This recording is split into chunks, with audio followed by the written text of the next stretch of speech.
ئەمە ڕووداوەیە کە کاتژمێر 5:30 خولەک لە پشتی شۆخەکانی دیلانستی ڕوویدا کە بۆ هۆی جانەزدانی 23 کەس لە ڕووداوەکەدا کە ئەم ئۆتۆمبیلە بە خێرایی لەو جادەی پشتەوە هاتەتە خوارەوە و کۆنتڕۆلی لێزداوە و خۆی کێشاوە بە نێوانی ئەم دوو دوکانەدا.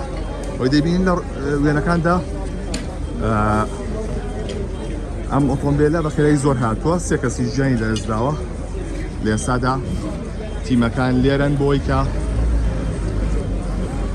پێڵکاری بۆ ڕووداو بکەن و ئۆتۆمبیلەکە لابەرن.